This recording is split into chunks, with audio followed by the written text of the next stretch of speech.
types of embedded system, which is Arduino Uno and Raspberry Pi 2.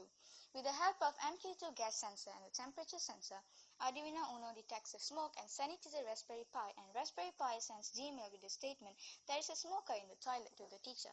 So the picture above shows that our gadget has successfully sent the statement via Gmail to one of our disciplinary teacher.